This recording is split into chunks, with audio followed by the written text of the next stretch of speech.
UPF's flagship program involving the highest level of leaders from around the globe, including current and former heads of state and government, to address the critical challenges facing humanity. Very appropriate that we're here on the 100th anniversary of Reverend Moon's birth, because out of the devastation of World War II and the Korean War, he and his bride found the courage to dream that they could achieve something. And it is amazing what they have created together. Programs have been successfully held in Korea, the USA, Senegal, South Africa, Nepal, Cambodia, and other nations. The most recent structural innovation within UPF has been the creation of a set of associations dedicated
Welcome back to the second session of the virtual International Leadership Conference.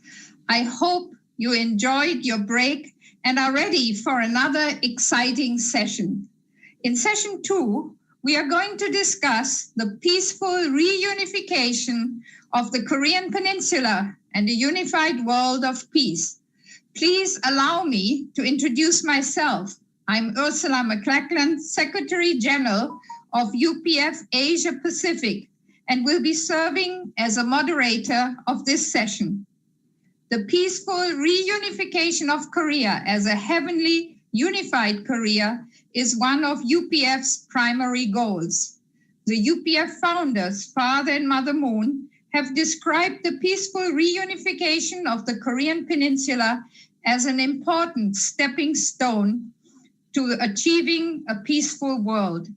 In this first session today, we focused on the 70th anniversary of the Korean War and honored the veterans who served as part of the United Nations troops. However, this war was never officially concluded. No peace treaty was ever signed, and until today, it has left the Korean Peninsula divided between the communist North and the democratic South. Again and again, the tension on the Korean Peninsula has made the world wary of the possibility of a nuclear war. In this light, our speakers will continue the discussion on the possibility of peaceful reunification and the establishment of a heavenly unified Korea as a foundation for a world of lasting peace. May I now invite our first speaker, President Damien Dunkley, to deliver his special remarks. President Dunkley is the president of the Family Federation for World Peace and Unification in the Asia-Pacific Region 1. Before taking up this assignment, he was president of FFWPU in the United States. Let us warmly welcome President Damien Dunkley. Thank you.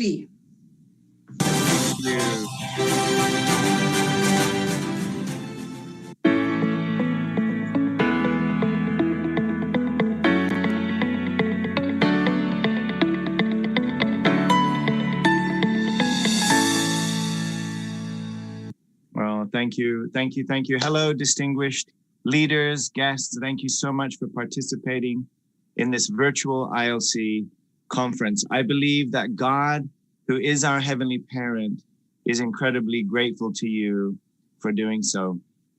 So why this theme of a peaceful reunification of the Korean Peninsula and a unified world of peace? Because there are literally limitless challenges around the world facing us. So why is this theme so central? You know, the story of the reunification of Korea is more than just the story of Korea. Absolutely. When the Korean Peninsula reunites, it will change the world. It's going to change the world map. It's going to have a massive effect, geopolitical ramifications, not only in Asia, but the entire international community. But there's also a deeper reason. And as inspiring as all those other reasons may be, I'm very moved by the more internal and sort of deeply historical reason, at least as I understand it to be. Because the story of Korea as a divided nation is really a symbol of humanity as a divided people, not only from one another, but between ourselves and God. So religion has played such a huge and important role in stabilizing humanity's behaviors and guiding the faithful to have a deeper relationship with God. But what inspires me about Father and Mother Moon, and I've got, Mother's book here, The Mother of Peace.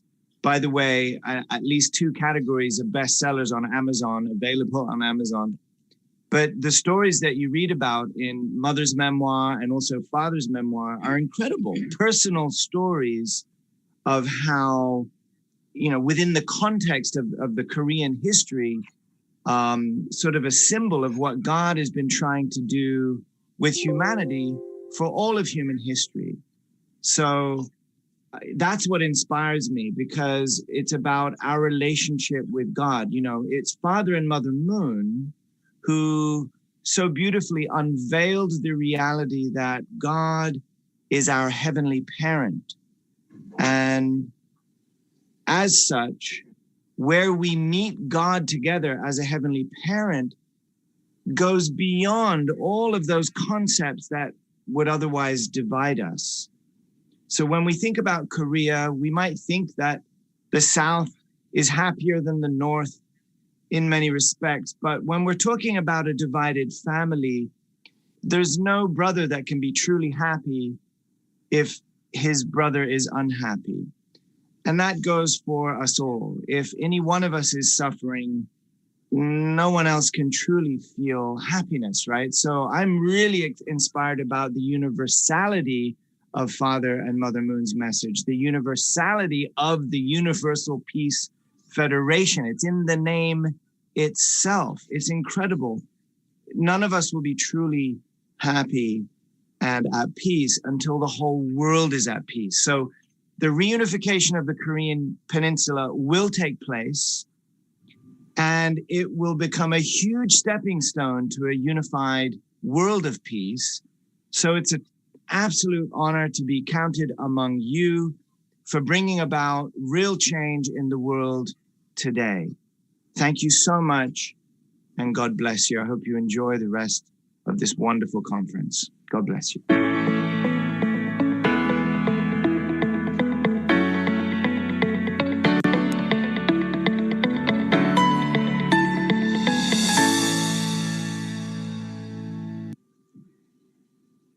Thank you very much, President Dunkley. You touched our hearts when you said that the unification of Korea will change the map of the world. I truly believe this. Now, I want to introduce the first panelist of our distinguished panel of speakers, Dr. Chayong Satchipanon. He was the former ambassador to 5 nations, including to the Washington, D.C. and Seoul in Korea. He's currently the chairman of Ratchapat Chiang Rai University Council in Thailand. So let's welcome Dr. Chayong Satchipanon.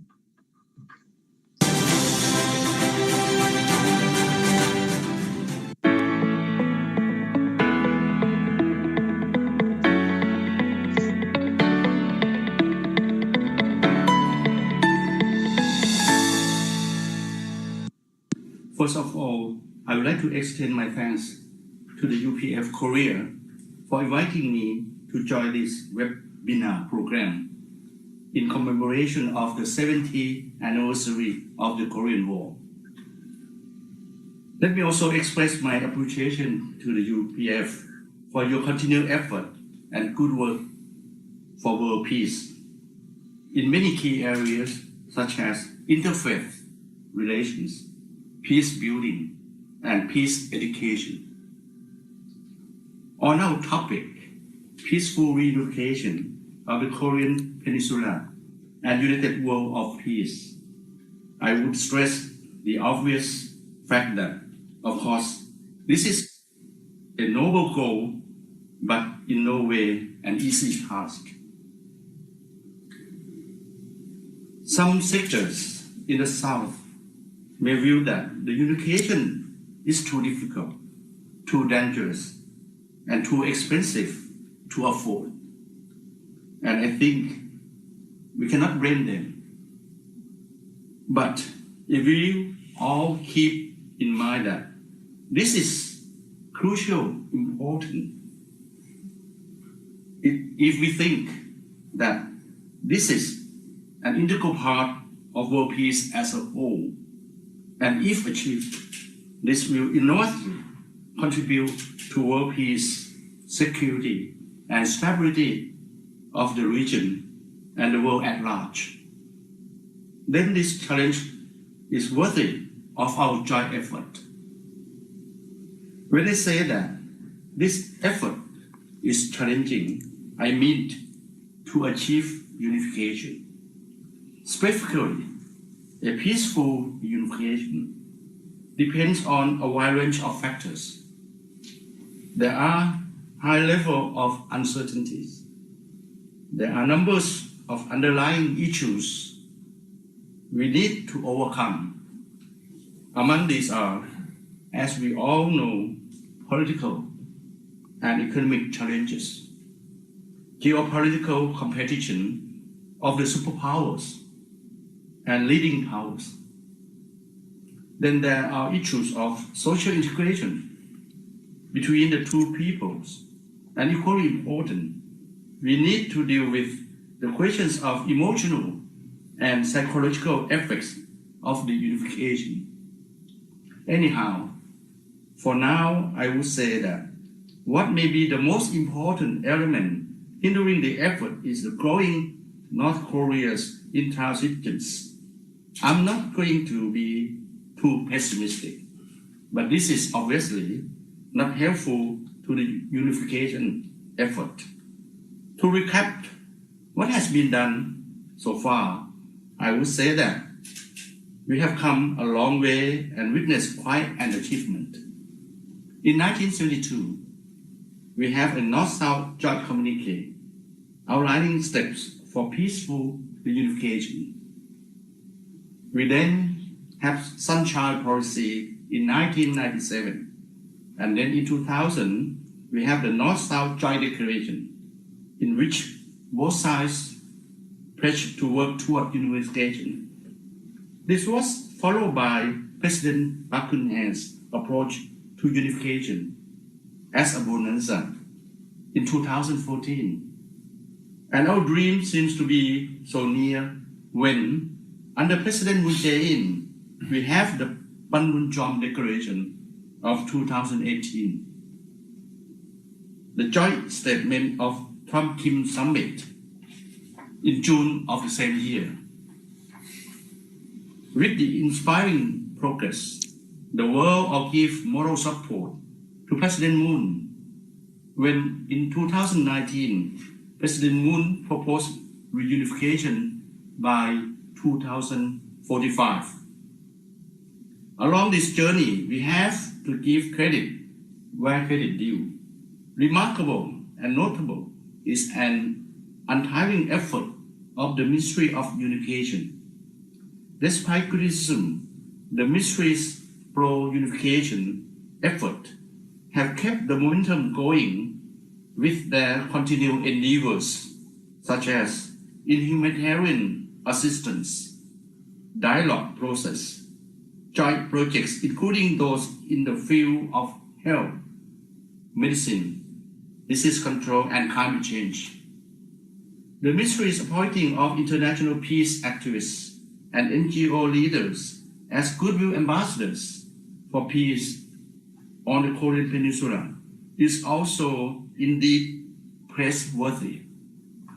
Going forward, I wish to point out that in terms of world politics, the peaceful reunification, if achieved, would redefine the geopolitical landscape of the region, specifically the balance of power of major powers. This will be better or worse for the region is questionable. But on a major optimistic note, I'm hopeful that the unification still stands on a firm ground as the United Nations, China, and USA all express their support despite differences in certain detail. However, I must point out that unification, if attained by North Korea, collapse may not be desirable because this can cause conflicts among major powers, China, Japan, Russia, and the US. Many problems subsequently will follow, such as mass migration, chaos, confusion, and disruption of the regional order. There are also many consequence issues and sticking points, such as the future of the US troops, the nuclear materials, the rockets, the WMD, the missile, as well as the humanitarian assistance, the abductions, the gap of developments, and the list goes on. That's why we, as stressed by the UPF, should aim for a peaceful reunification. To this end, we need to redouble efforts with continued engagement, negotiations, and cultivation of constructive cooperation. But bear in mind that it may be impossible to have the so-called absolute unification. Kim Jong-un's ultimate goal is his regime's survival. It is unlikely he will agree to unification that will undermine his regime. So some suggest that we shall look for some form of one country, two systems, in line with the China-Hong Kong model. Whether this is practical or not is debatable, but we should not dismiss it too early. In the meantime, I agree with many that peaceful reunification can be positive in economic terms. Goldman Sachs estimates that the United Korea's economy will surpass all G7 countries except the US within 30 to 40 years, with GDP to surpass $6 trillion. That is just one prospect that should encourage our work towards this goal. To this end, the two Koreas and all concerns, particularly the superpowers, need to step up efforts to revitalize peace process despite its ongoing tension and uncertainty. For this, our government concerned should seek to exercise their influence to further mediation, peace, and unification. And Thailand and ASEAN wish to join the like-minded countries and the global civil society to support the unification. We can serve as a communication channel between the two Koreans. What Thailand and ASEAN can do, we can play that role with the ARF or ASEAN Regional Forum process and platform. This can be seen that at the 27th ARF meeting in Hanoi on 12 September 2020 this year, the ARF extensively discussed the issue of the Korean Peninsula. And in its chairman's statement, the foreign ministers of ASEAN countries expressed their readiness to play a constructive role, including through utilizing ASEAN-led platforms such as the ARF in promoting a conducive atmosphere to peaceful dialogue among the concerned parties. Subsequently, ASEAN reaffirmed this same spirit and intention at the 21st ASEAN Republic of Korea Summit in Vietnam, conducted via video conference on 12 November 2020 this year. Beyond that, I believe that the unification, if occurs, would surely require high development in the North. This will require a strong regional and international collaborations. Thailand and ASEAN can play a major role in this effort. For now, my suggestion is that ASEAN need to look at for a dialogue opening and convince the North to acclimatize their leadership that in its future is inseparable from the regional and global society, and a meaningful and sustainable dialogue toward peace reunification is a must. Thank you.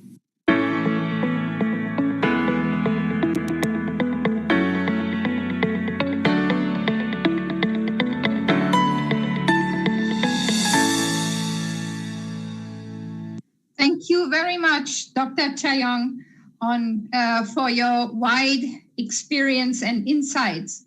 Next, I would like to introduce Her Excellency General Neem Sowati, Advisor to Samdech Pichai Sena Theaban, Deputy Prime Minister and Minister of National Defense in Cambodia. She is also the Deputy Director General of the General Department of Policy and Foreign Affairs in Cambodia. Let us warmly welcome our Lady General Neem Sowati.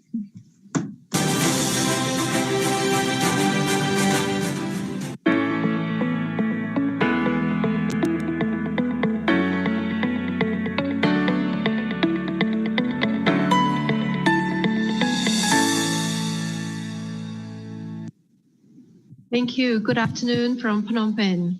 Allow me to, before I start, to make a slight adjustment in terms of my title.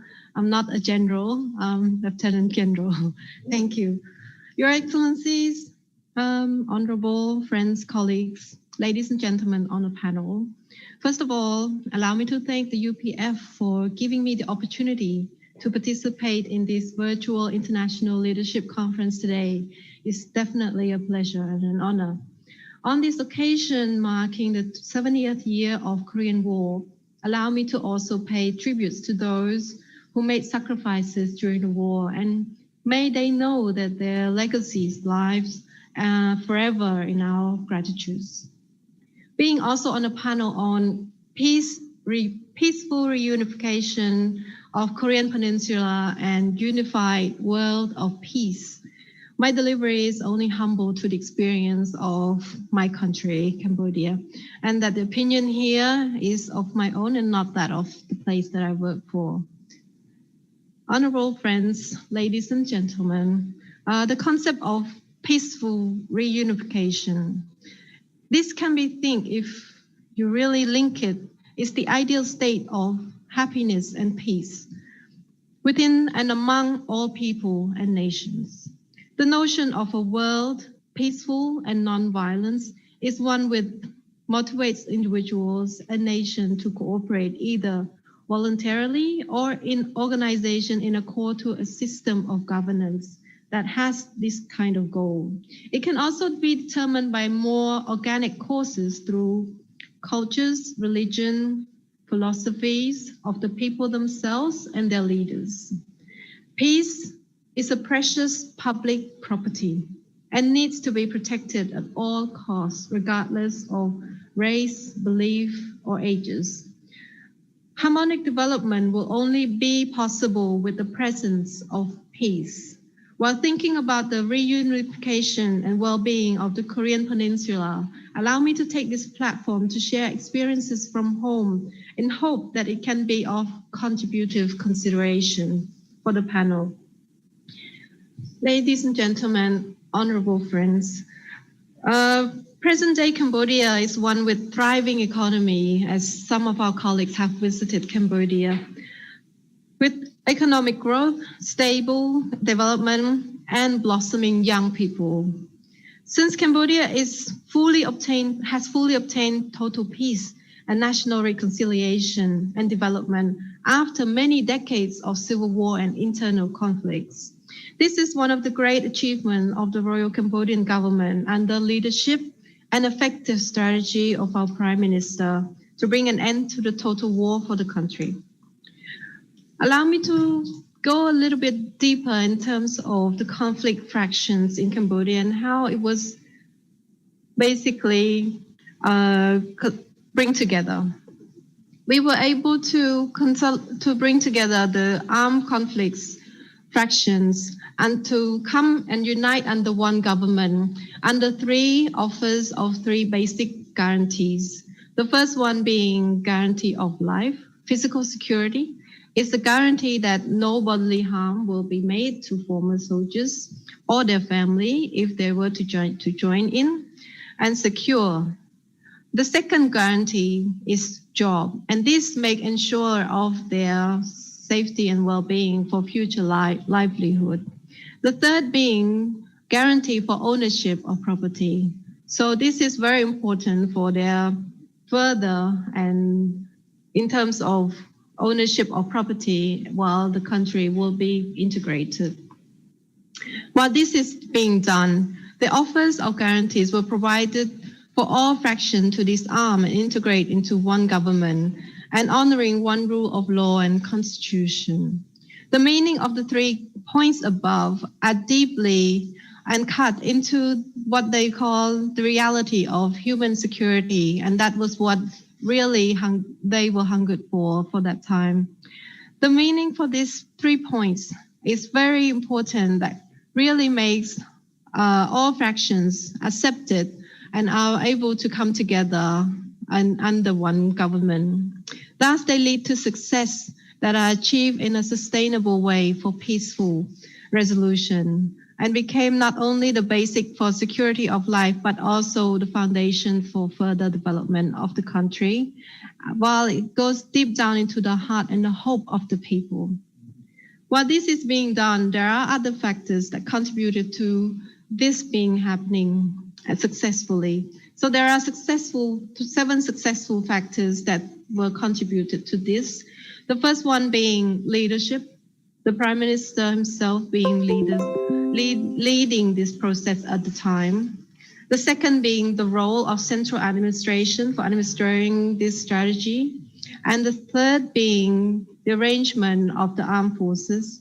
The fourth being the psychological factors, confidence building. Fifth being the mix of ideological, economical, and commercial factors that brings more confidence into the integration process. And the sixth being foreign factors, while the seventh being the internal breakup of the fraction themselves.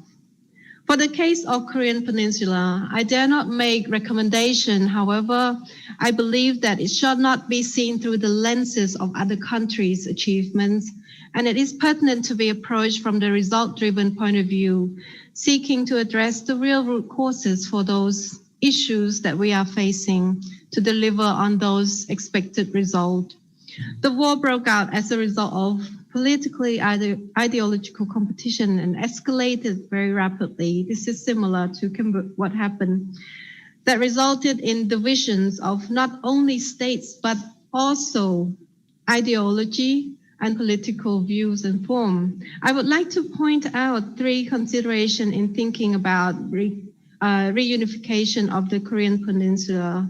The first being foreign policy. The second being the consideration for social economy. And the third being looking into the people of Korea themselves, the North and the South. What do they want and how do they like that to happen? So before I conclude, I would like to express my utmost appreciation for the efforts being undertaken by UPF, for co-founder by the late Reverend Dr. Son Moon and his wife, Dr. Hat Chahan Moon, towards establishing a world of peace, happiness, harmony, and mutual prosperity. At the root of all these initiatives is a path to strengthen the family value in a global manner. And I strongly believe that this is a strong value for future foundation of a peaceful world.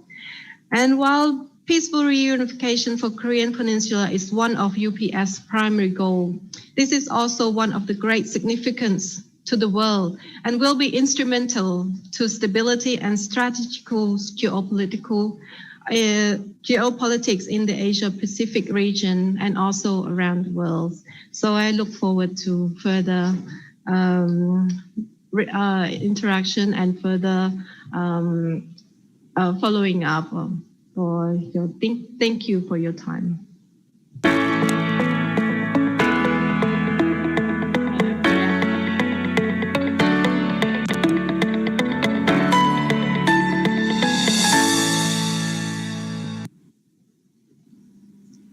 Thank you very much, Lieutenant General. And you gave us a lot of food for thought and for discussion. Thank you so much. Now, I would like to introduce our next speaker, Dr. Sudhakar Vadi.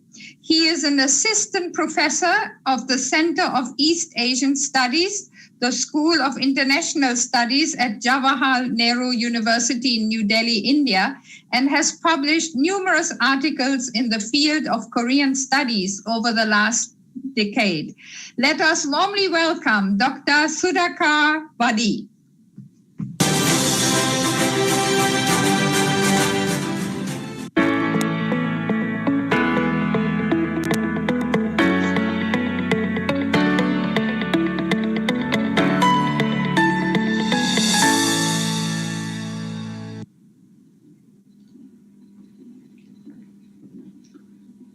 A very good afternoon to one and all.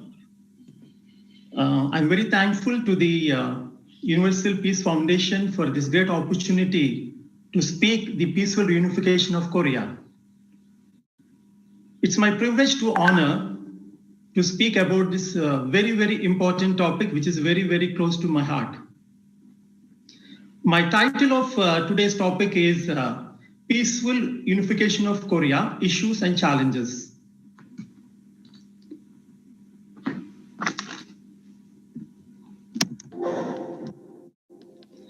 So look at the Korean Peninsula map. It is being surrounded by all the major powers, one side China, one side Russia, and Japan. Sometimes the geographical location turned to be a bliss or a curse. Perhaps in the Korean Peninsula's case, it is a curse. Historically, it has been a victim in the hands of big power. Whenever they have any issues and problems, Korea became a sandwich between their rivalry. I have identified a few research questions about to discuss today.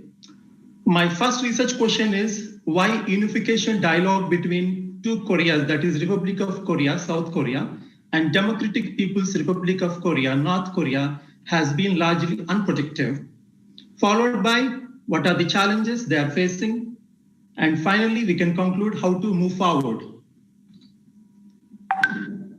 So far, the inter-Korean relations, they have a few agreements, they have done it. It has been started with 1972 July 4th Joint Communique, and in 1991, basic agreement. In 2000, where the joint inter-Korean summit happened between Kim Do-jung and the Kim Jong-il. In 2007, inter-Korean declaration on peace and prosperity that was happened between President Roh Moo-hyun and the North Korean President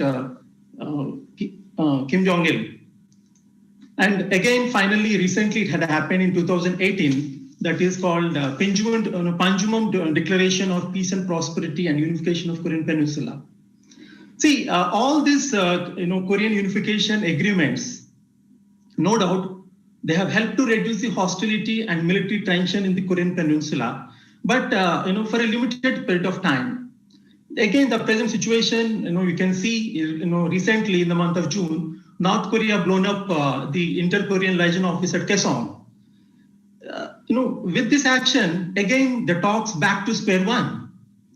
This is primarily due to there is a gap. In fact, in the morning session, some of the speakers, they have identified there is a gap between two way of how to go proceed about the problem, right?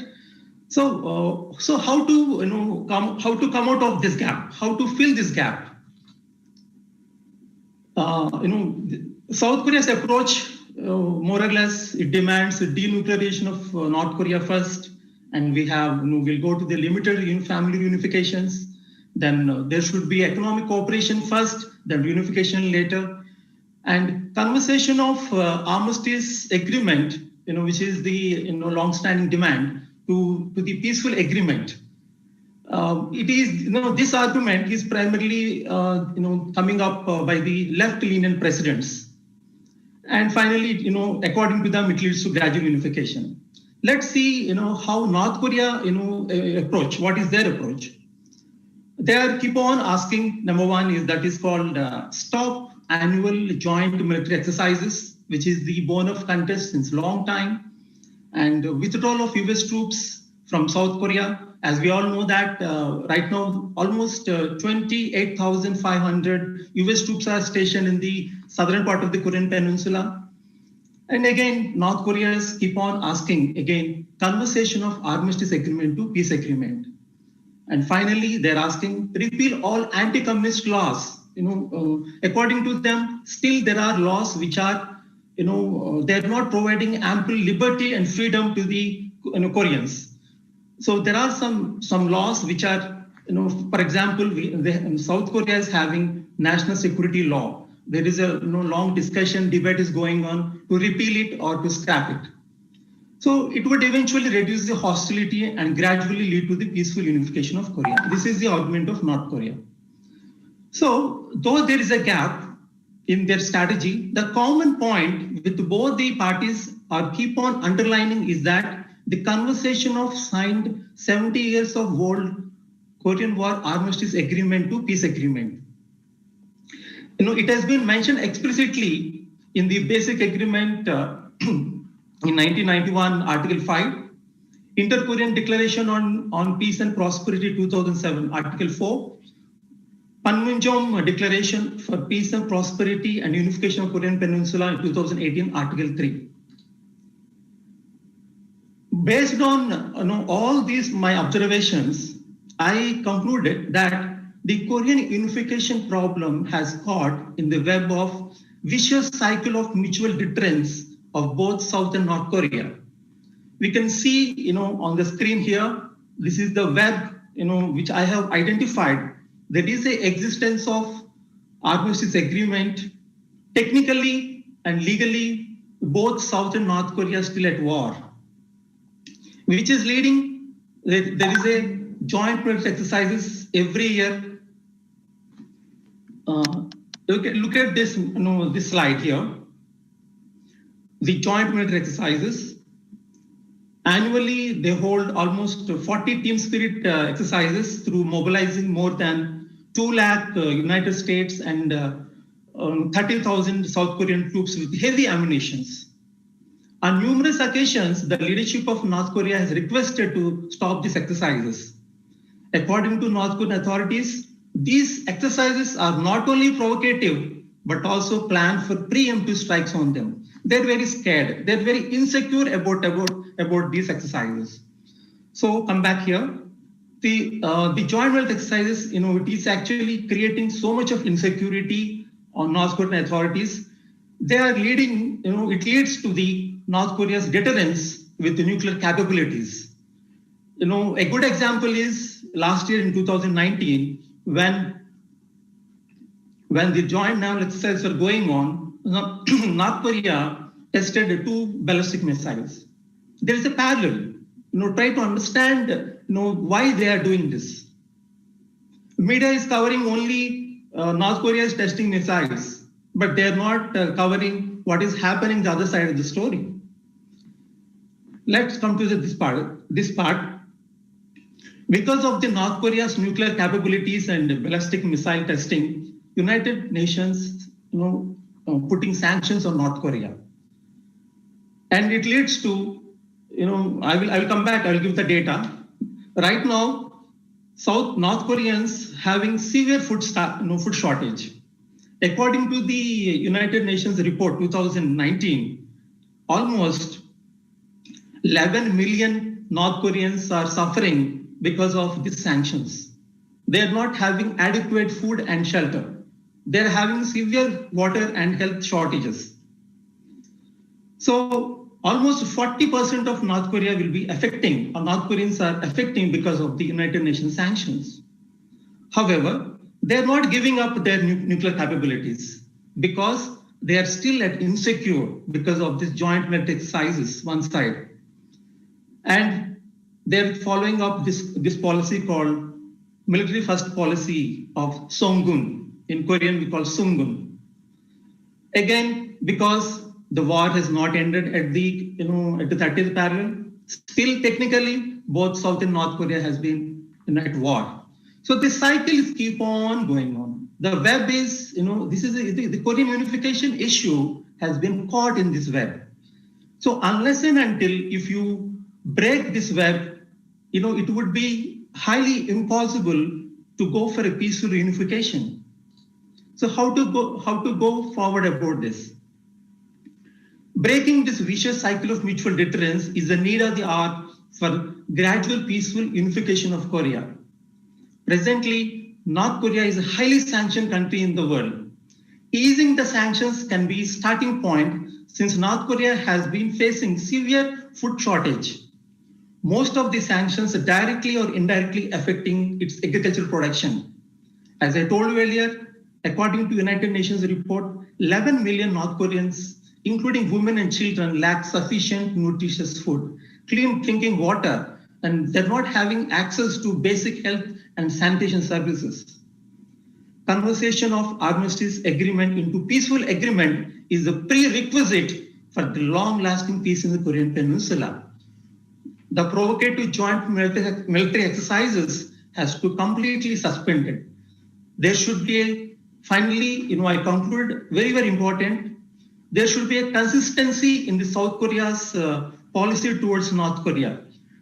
As whenever there is a new president comes with they have their own ideology, because broadly Korean society has been broadly divided into liberals and the conservatives.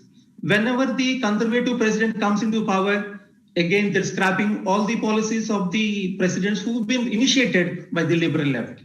So my concern is there should be a constant consistency between among the political parties in South Korea, so that it gives you trust and mutual understanding on North Korea's perspective on South Korea.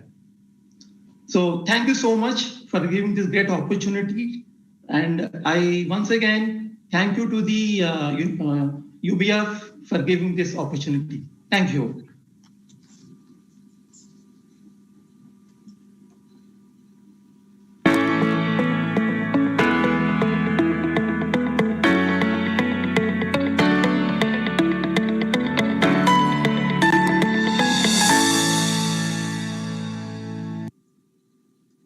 Thank you very much, Dr. Sudhakar Wadi, and for your call of consistency in the South Korean policy towards North Korea.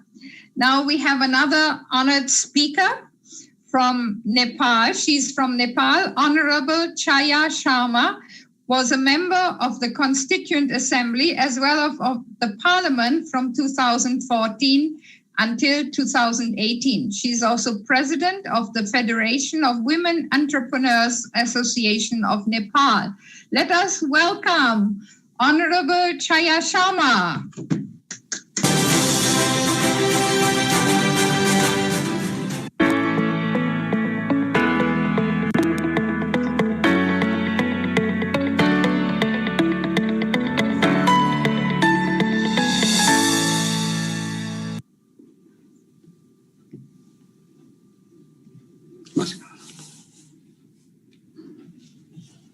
Namaste. Distinguished speakers, eminent leaders, dynamic panelists, ladies and gentlemen, a very good afternoon and namaste from Nepal. I'm indeed honored to be included as a speaker among such distinguished panelists. I'm so delighted that the Universal Peace Federation has organized various successful series of virtual rallies of hope, World Summit, Peace Talk webinars, and international leadership conferences online, which kept us connected to the world even in these times of total lockdown. The whole world is facing an unprecedented global crisis, the COVID-19 pandemic, and yet we are actively marching forward for creating a peaceful jumpstart, overcoming this most critical and challenging situations in our times. Today's theme for this International Leadership Conference is the peaceful reunification of the Korean Peninsula and a unified world of peace. The UPF founders, Father and Mother Moon, have described the peaceful reunification of the Korean Peninsula as an important stepping stone to achieving peace in the world. I'm one of the privileged women leaders from UPF who had the opportunity to be included in the delegation led by Honorable Madhav Kumar Nepal, former Prime Minister of Nepal, and coordinated by Honorable Eknath Thakal, Chair of IAPP, International Associations of Parliamentarians for Peace, to visit both the beautiful and exotic North and South Koreas. During my visit, I had a rich and profound experience of both the countries, which enriched my knowledge to a great deal. I'm sure when we are united and work harmoniously, embracing all people, despite their ethnicity, culture, race, faiths, borders, beyond nationalities, together we can overcome any crisis. It is indeed very praiseworthy if we could contribute to global stability, peace, freedom, democracy, and security through our collective efforts. Thus, we can resolve and end all conflicts and war successfully.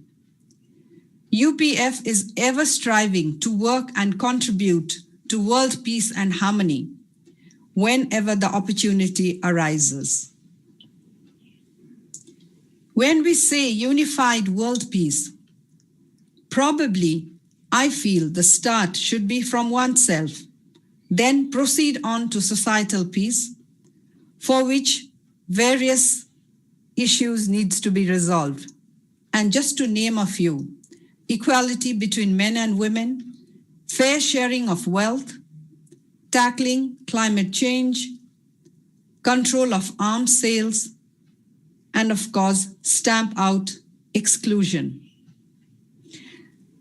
A time has also come for humanity to be at peace with Mother Earth, preserving and conserving the environment for human well-being and protecting mankind from natural calamities and disaster is yet another challenge facing the world today.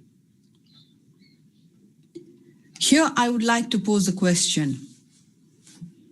Are we not tired of human suffering, destruction, devastation, separation of families, atrocities to women and children caused by war, hatred, greed, and division? As today's conference is on the peaceful reunification of the Korean Peninsula and a unified world peace, I strongly believe that the key to peace process on the Korean Peninsula depends in great part on its powerful neighbors, China, Russia, Japan, and the United States. Without their support, reunification will be hamstrung.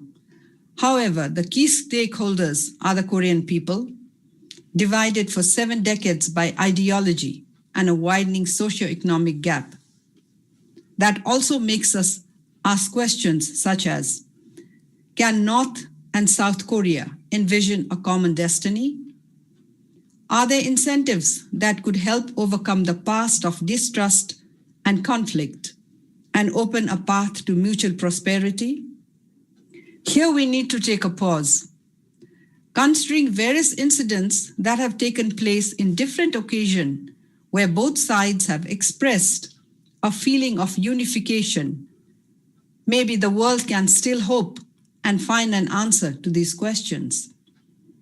For example, steps have been taken several times towards achieving a peaceful reunification of the country.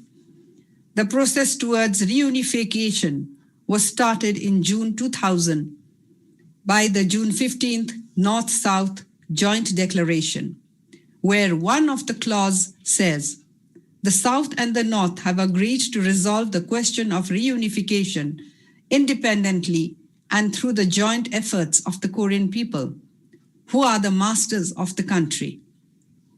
Again, in various Olympics, though the North and South Korean national teams have competed separately, a unified Korean team marched in the opening ceremonies of 2000, 2004, and 2006 Olympics.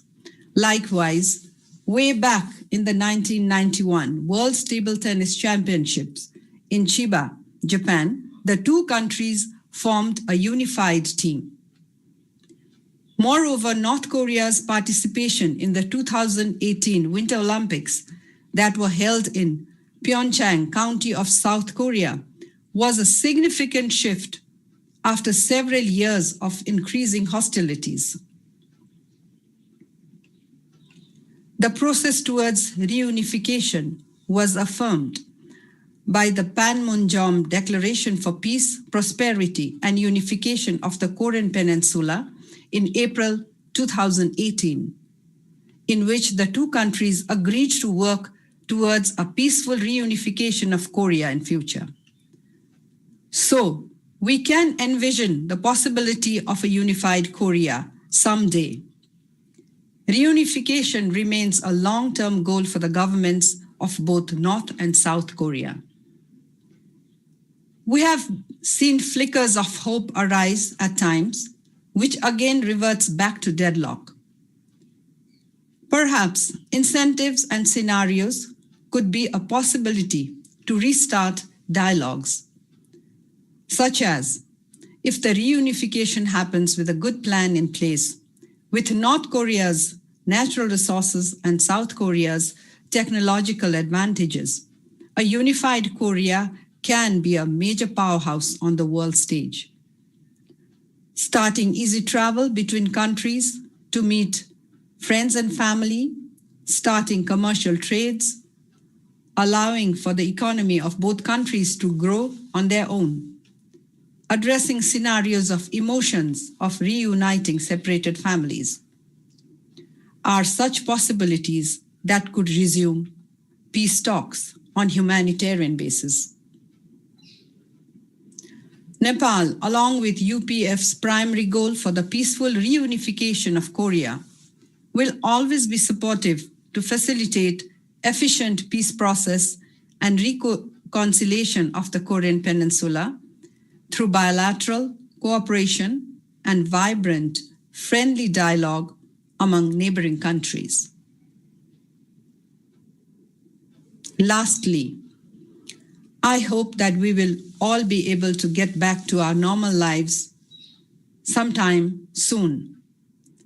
COVID-19 pandemic has been a common enemy to the world, and we all are in it together. It is a crisis in all sectors of life, a new challenge before humans.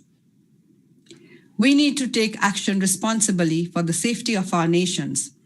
Therefore, safety first and reasonable precaution is a must and top priority. And as only a month is left for 2020 to end, I would also like to wish all present a very happy 2021 and a healthy and safe stay to all of you. Thank you for your attention. Namaste.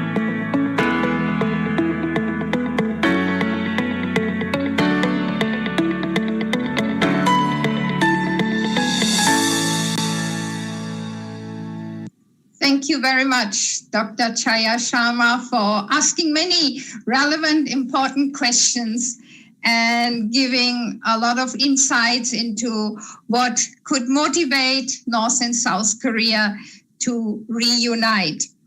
Now, our last speaker is Professor Emeritus Dr. Shamsha Ali. He's a renowned scientist and founding Vice Chancellor of Bangladesh Open University and also the Southeast University in Bangladesh. Let us welcome Dr. Shamsha Ali from Bangladesh.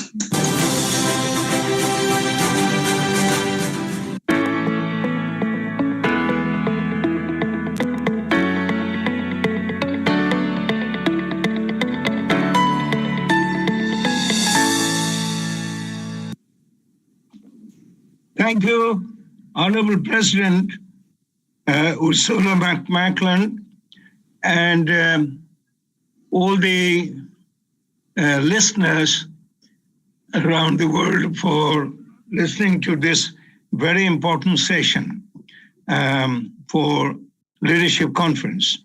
Before I say anything, let me thank the UPF leaders, Dr. Thomas Walsh, who has been over all these years been the driving force and chairman of UPF International, the very dynamic leader Eknath Dakhal, the chair of UPF Asia Pacific region, you, Honorable President Ursula Macmillan, and Dr. Robert Kittle, the energetic General and Secretary and the Chairman of Education Commission of UPF in the South Pacific region, respectively, for organizing this leadership conference and choosing a theme which is very pertinent to the present times.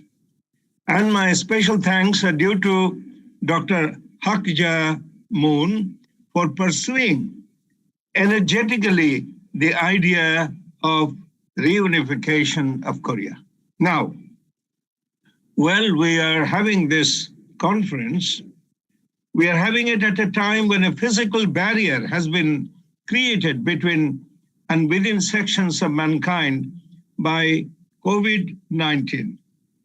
But let me say very emphatically that an idea whose time has come is more powerful than any barrier in the world. The unification of the Korean Peninsula is actually an idea whose time has come. What is noticeable is that we are talking for quite some time is the reunification of the Korean Peninsula and not just unification. History testifies to the fact that the Koreans were a unified people.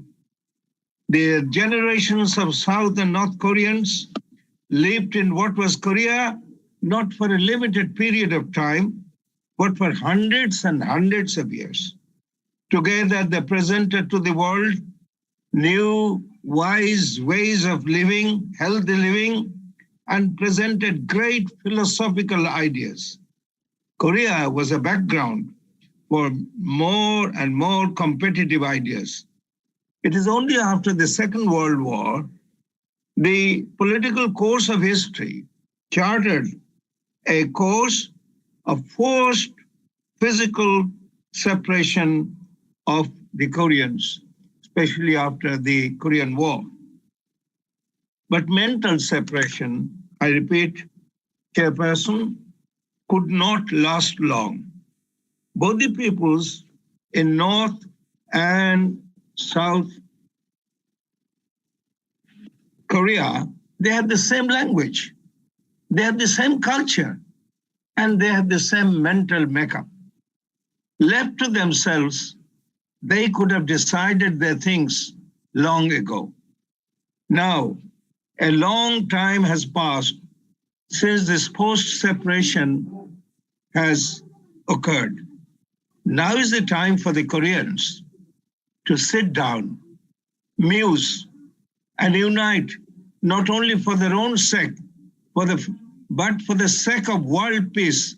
I repeat, the reunification is not necessary for the sake of Korea only, but for the sake of the world peace. Koreans matter to the world. The 21st century has given us wonderful scientific and technological opportunities for communicating with and knowing each other, removing all misgivings, and for the awakening of the idea of a brave new world for everyone under the sun. Now, the agreement, the Panmunjom the declaration of April 27, 2008, of the two leaders, the supreme leader of North Korea, Kim Jong-un, and the president of South Korea, Moon Jae-in, this enkindled, so to say, new hopes and aspirations, not only in the minds of the Koreans in North and South Korea, but also in the breast of all peace-loving citizens of the world. Now, the people of the world are aware of the tremendous potential of the reunification of the Korean Peninsula in view of the fact that there is a huge workforce and natural resources in North Korea, and there is also the great scientific and technological developments done in both sides, but especially in South Africa, and both have achieved fission power. Now, as a scientist, I would say to the leaders of all these countries, you have achieved fission power. What you should achieve now, and the world begs of you to achieve, is fusion power. And this fusion power would consist of fusing your powers and fusing your minds.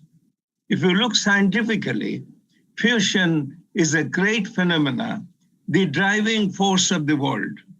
All life, all matter in this world are governed, driven by energy, and this energy comes from the fusion energy of fusion of light nuclei in the sun.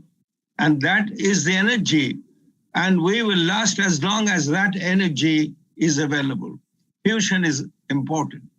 There is another energy called fission energy, and this is the nuclear technology. And when the uranium nucleus, which is very heavy, it wants to get released some of energy because very energetically things are not favorable for existence. So it loses energy, 200 MeV through fission. Every fission has 200 million electron volt. Now I would say to the people, to the very literate people and to the leadership of both countries, very powerful leadership of both countries, please, you have achieved fission before you have achieved fusion. But the periodic table says otherwise. If you look at the binding energy curve of binding energy per nucleon as a function of the mass number of nuclei, you find that fission occurs much later. It is the first fusion. You go on building light nuclei into heavy nuclear, then heavy nuclear, finally you fission. You have achieved the last thing first. Now, we would implore all citizens of the world, would implore and would request you, please go for the fusion of your two great people. You have given to the world a lot, but you have still to give to the world a lot. There was a time when Korea was not known for what it has achieved now, but now through the deployment of technology, from the use of a manpower, and through concerted leadership, you have shown to the world that Korea is a nation to be reckoned, not only a nation, a great nation. So please go and just work it out. And every delay would shock us just as much and would shock the Koreans. I would, with this request, I would tell you a proverb, a Korean proverb, which you would know already. And that proverb runs like this. Tiusi iniwin gose giri idda. Meaning, literal meaning, in the place, if there is a will, there is a way. My dear Korean leaders, you have shown your will. Let the will be yours and yours only, and not be influenced by any quarter of the world, because it is for your great Korean people. You were united, be united again, and you have shown the way, and please show the way as fast as you can for not only your peace, but for the peace of all the world. Thank you.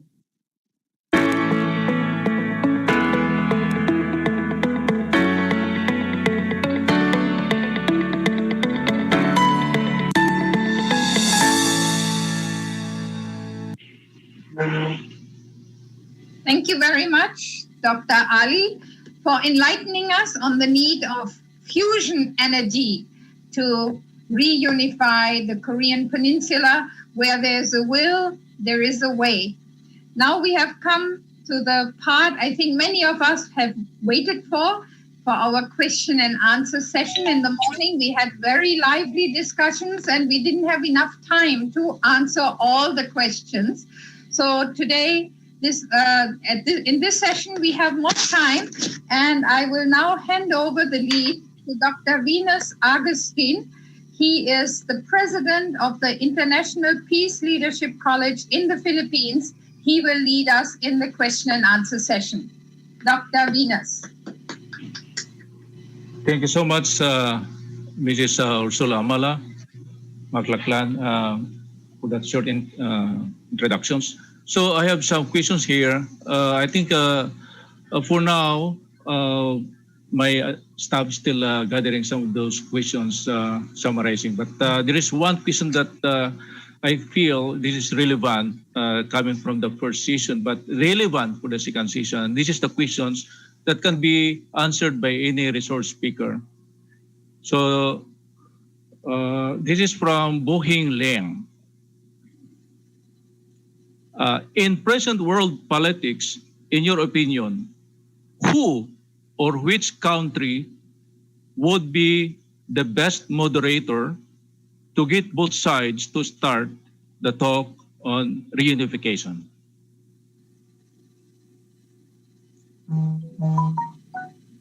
In present world politics, in your opinion, who or which country would be the best moderator to get both sides to start the talk on reunification? Any of our panelists who would like to if there is respond? There is no other. If there is no other respondent, I would like to respond very humbly. I would say someone who is politically not biased, who goes for only their own environment, culture. I would say Bhutan would be a good mediator. Let me say why. Because when I was in Bhutan last year, I found people from Harvard. They appeared there because this is a very strange country that it doesn't talk of the cost of living or this. They say the happiness index factor. So they want to live in peace and with happiness. That is the Bhutan philosophy.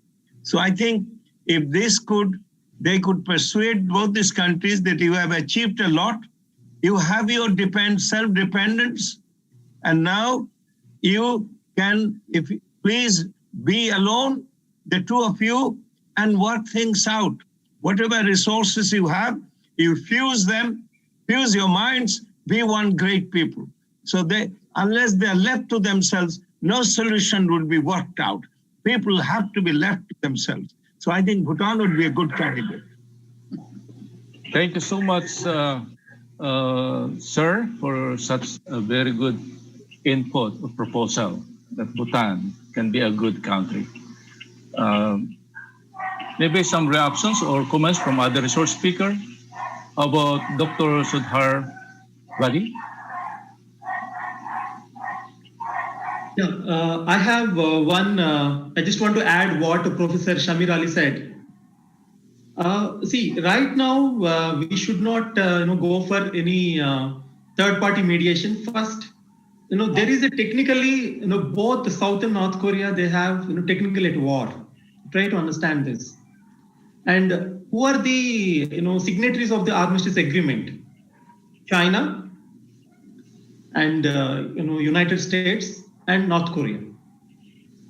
Okay, so try to take onto your table, both China and America. No, unless and until if you don't change that armistice agreement, it would be difficult for them to back to bring the Korean Peninsula into the peaceful peninsula. Thank you so much, Professor Badi. Yes, Madam Sharma, please, you're recognized. Not from a political point of view, from a human point of view, maybe I would say that instead of involving different countries for mediation, the people of North Korea and the people of South Korea would be the best judge of what they would want to do and how they would want to do it. So maybe, first of all, the people themselves should come up with what really they want. That's a small comment I would just like to make. Thank you so much, Madam Sharma. Oh yes, from Cambodia, Madam named Suwate, please. You're recognized. Thank you. Just my own opinion, I believe that if we are calling for a unification of North and South Korea, I think that the world should be unified, come together to seek for solution for this. We should be, if we believe so much that the benefit of having Korean Peninsula being peaceful for the world, for the region, and for everybody, I think everybody have the commitment to be mediator. Thank you. Thank you so much, Madam Sawati. So there's another question, second questions that will be addressed to anyone also. This is a bit intriguing, but please let me read. This is from anonymous. He don't like to be identified. This is says that speech of the first resource speaker. He mentioned about sustainable dialogue between North and South Korea. Can anyone give their perspective what is meant by sustainable dialogue? Since the first speaker is not around, so anyone can maybe provide your perspective.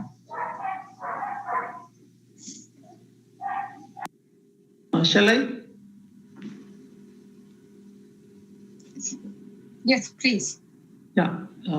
Sustainable dialogue means one should have trust. We have to build the trust among the parties. Unless and until if you don't build the trust, particularly on the North Korean side, it would be very, very difficult. This is, I'm observing the Korean Peninsula politics since last more than a decade. I'm telling, they are very, very insecure. They're very insecure about the, there are American forces are, their presence on the other side of the southern part of the Korean Peninsula. So they're very, very insecure. So building trust is very, very important. So sustainable dialogue means, we have to, both the parties should come based on the trust. So it is the parties to give that opportunity, to provide that, that ground so that, the other party can come and join with you. Yeah. Thank you so much, Professor Badil. So perhaps I would like to call also some of the panel here, perhaps our Honorable Iknat.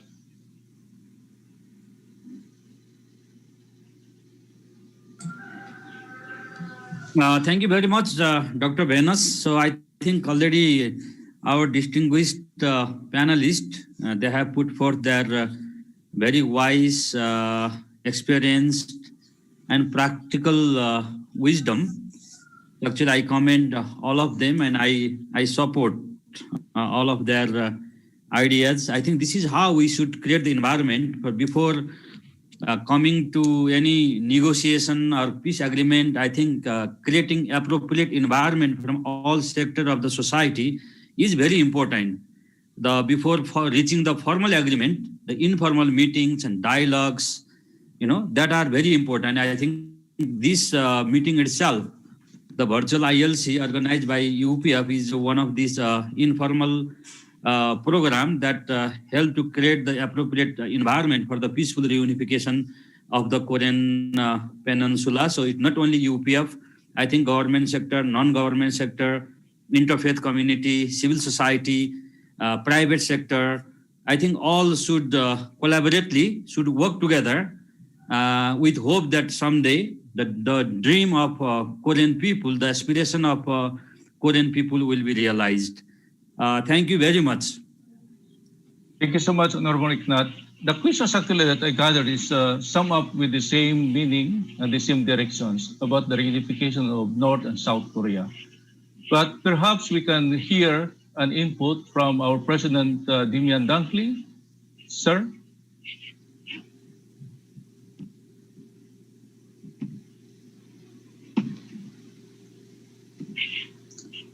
It's midnight in USA. I'm not sure he's still awake.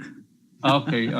Okay. So how about our President Hori in Asia Pacific too? Yeah, probably he's there from Tokyo.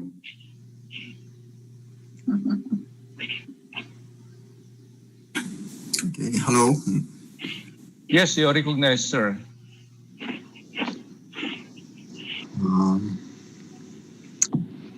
Yes.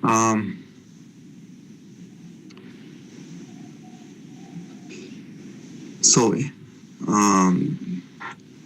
the building trust is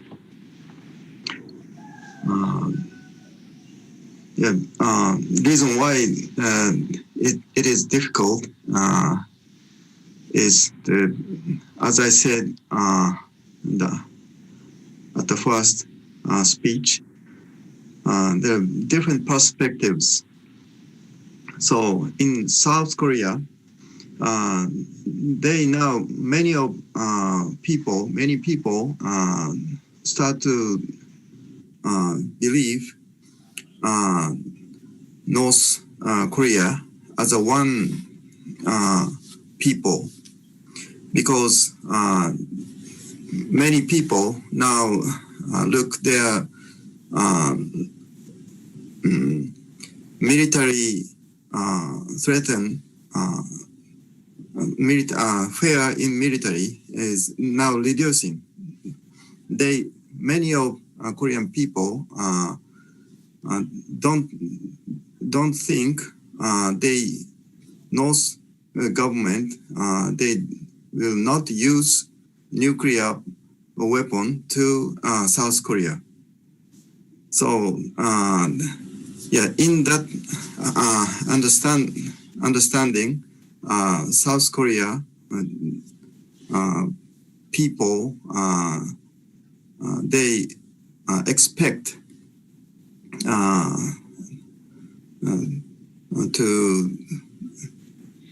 to trust building with among Korean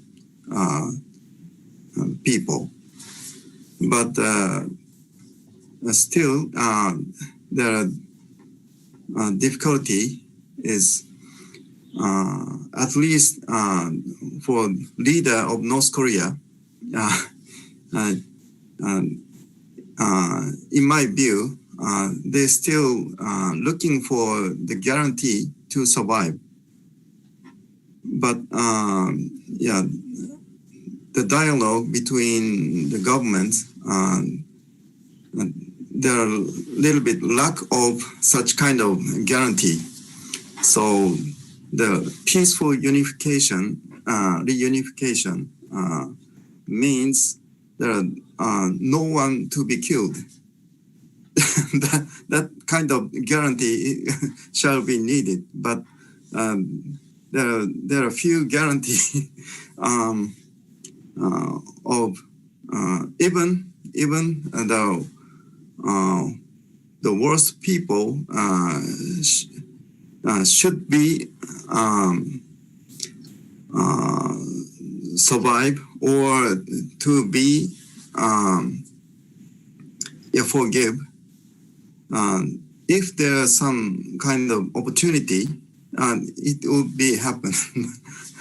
So the point is, we have to make a agreement with such a atmosphere or such a space to be discussed. That's my idea. Thank you so much, President Fori, for that contribution and input on the questions. But there is one important questions here also on the Cambodian government model of resolving conflict and putting all the parties into coming together into uniting the government. Perhaps maybe what do you think that this model can be applied to North and South Korean reunification? Maybe Lieutenant General from Cambodia, could you speak? Yes, Madam Swati, you are recognized, please. Thank you for this very important question. While I share one part of what you call, on a holistic view, you call it win-win policy.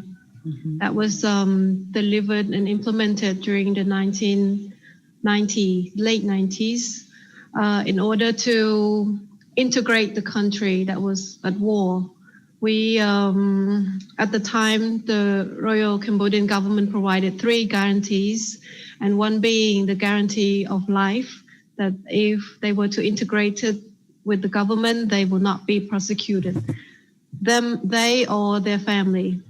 And the second being the guarantee of job, the third being property. So these represent the need for them to continue livelihood.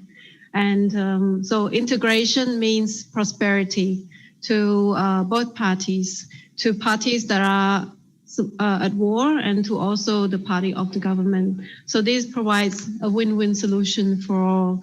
And so while this formula works in Cambodia, it's not a one-stop shop for everywhere, but it needs to be considered carefully and implemented with very careful note. Thank you. Thank you so much, Madam Swati. It's really a very good input on that questions from someone.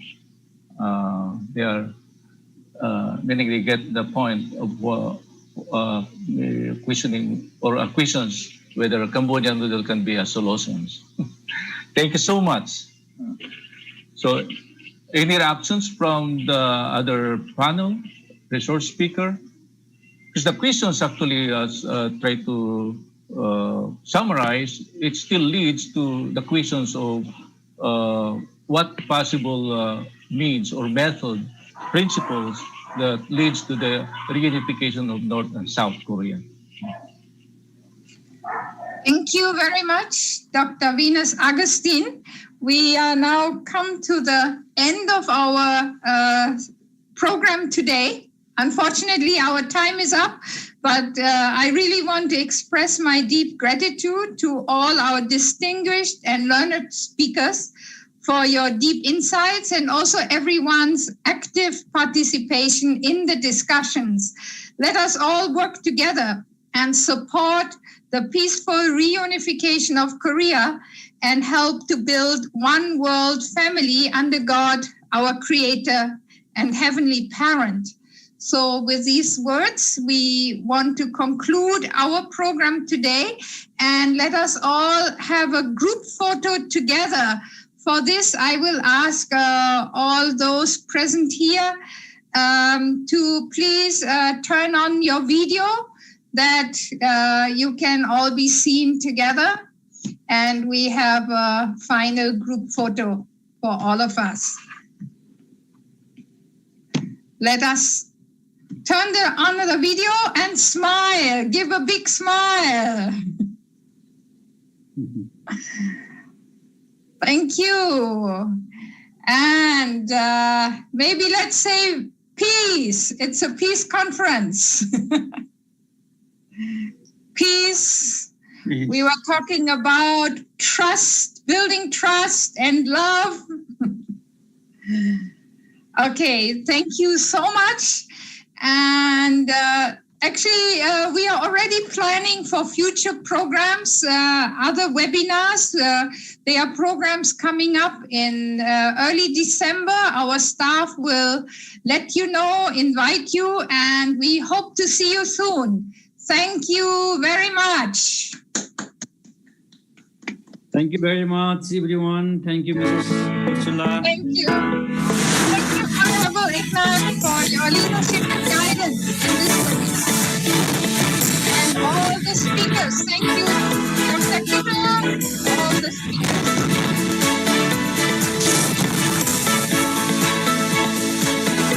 Thank you, President Corey.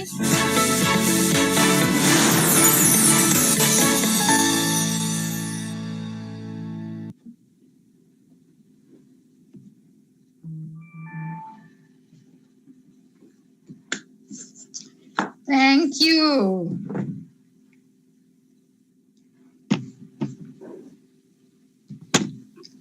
Thank you. Thank you so much. Thank you very much. Thank you for our hard work.